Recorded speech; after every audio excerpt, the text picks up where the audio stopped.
Hey, it's me, Tim, and today we're going to talk about the latest version of the Apiron bass that I just made. Some of you may remember last spring I made version 1. It was a sort of idea I had to rethink the way fretless basses are made and played and whatnot. And here is the latest version. There's actually two of them, and there's a few other videos on my channel about the process in between that I'll link and reference throughout this. But first, let's listen to the original, and then I will show you how I made this one, and we'll listen to this and talk about some of the subtle differences, which are small, but I think kind of important.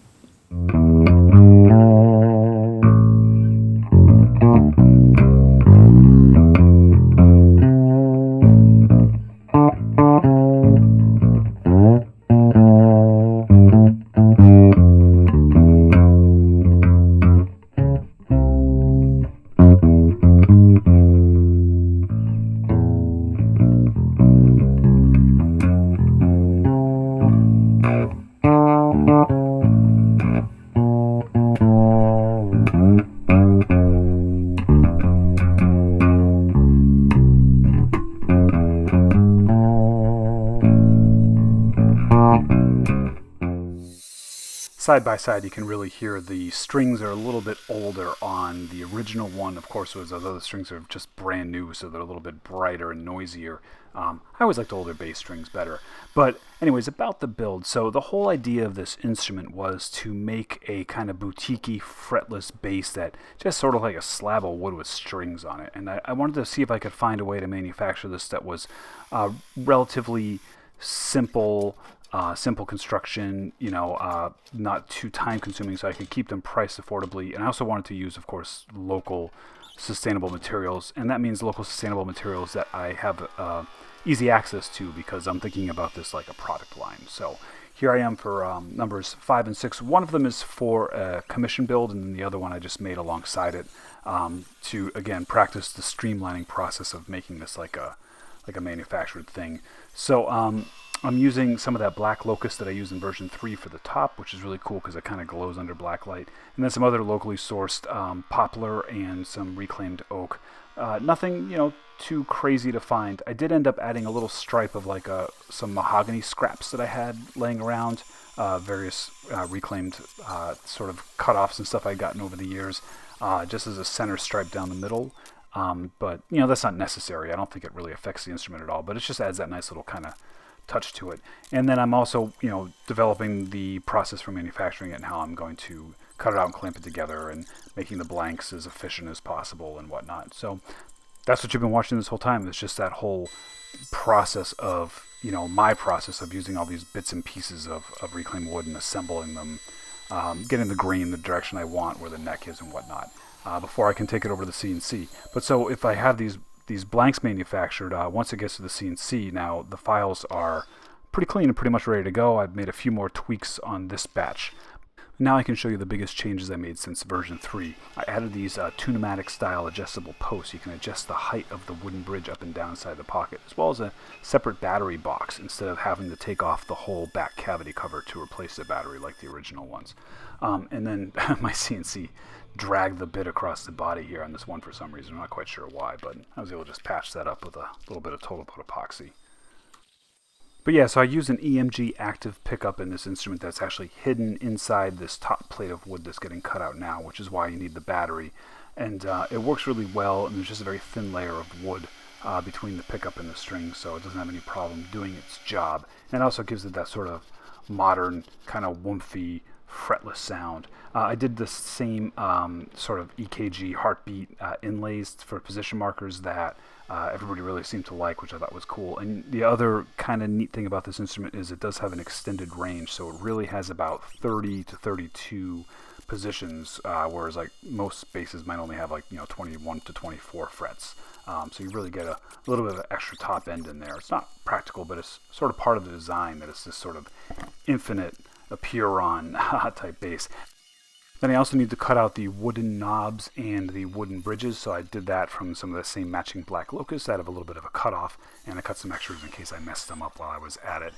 That all worked out fine, but then I also cut a thin layer of the black locust that I used on my laser to cut out the rear cavity covers, because they don't have to be that thick.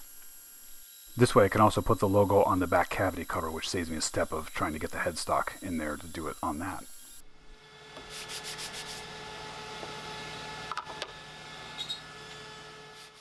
I made sure to recess the bridge inserts nice and flush with the body while I can before that top piece is glued on. And on earlier models, I had put some positioning markers on the top of the one piece and the bottom of the other, little indexing hole, so I could line it all up. But it isn't really necessary. So makes it a little easier to not have to do that. And I just simply checked it all with the bridge there to make sure it was lined up properly. And because that's really all that I had to worry about, was making sure the bridge lined up right. Clamped it together and let it dry overnight.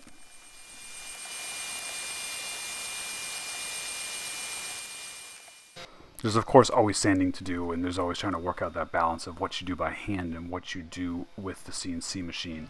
Sometimes you can program the machine to do steps that you're doing by hand, but it just takes longer for the machine to do it than you.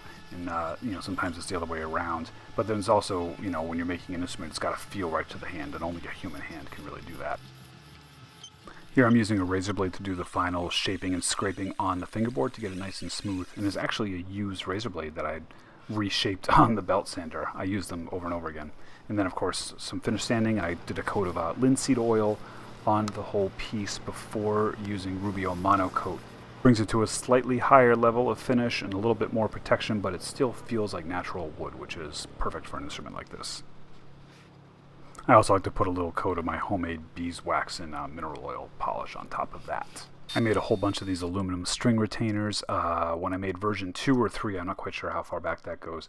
And then it was just a matter of assembling. There you can see I'm using just a little bit of hot glue and some of the actual foam from the packaging of that EMG pickup to keep that secure in place. And then when the back cover goes on, it pushes against the foam and just adds that little extra level of protection to keep that pickup from rattling and moving around in there. And if anything ever did go wrong, you of course have access to it through that back cover. And I had to cut the ends off and resolder them on to snake all the wires through into my cavity. These pickups actually come with a no solder kit, so they just sort of snap together, and it's really nice and easy. But since I'm making some changes, I have to put a different end on that requires some soldering and plus cutting those wires. But so here you go. Here's what they look like in comparison to the original one. And now let's give another listen to another one.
So you can see the basic vibe and shape of the instrument hasn't changed much at all, nor have the materials. I'm still trying to use these locally sourced and sustainable materials.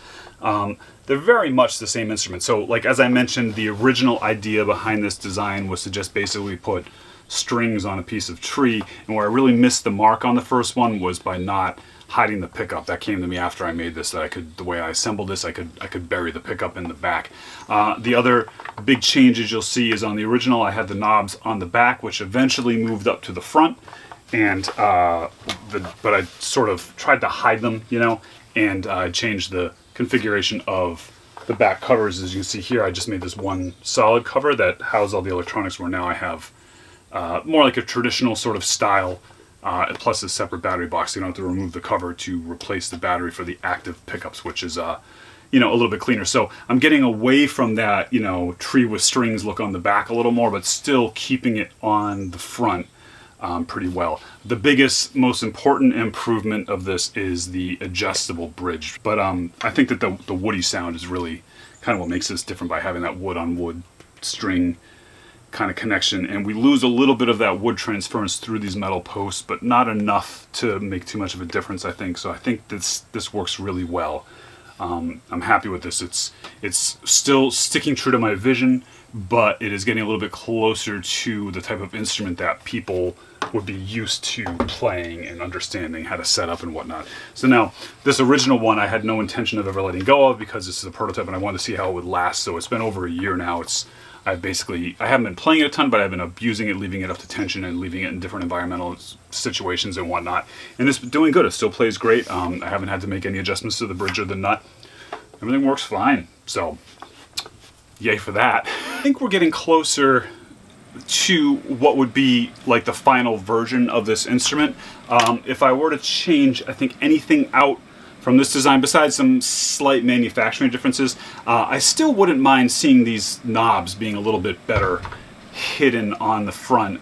It is a real trade-off, though. Having it on the back, I think, looks great, but it is a little bit of a challenge to tweak them, and I do like to roll the tone up and down sometimes when I play an instrument like this. So for now, that's probably going to stay. I could potentially do some side mount knobs, but that gets into, because of the construction and whatnot, gets into a much more complicated process. And again, one of the ideas of this whole instrument was to keep it simple, make it affordable, and to not get bogged down in details like that would take a lot of time and money to make happen. So I think what we have here is a pretty affordable, pretty playable, boutique instrument that's going to inspire players to play differently, and I think it could fit in just about any musical environment. But I really think it should be out front. So, all right, I hope you enjoyed this. I'd love to hear your thoughts on this instrument, what you like, what you don't like, and you can leave them in the comments below. All right, thanks a lot and be good.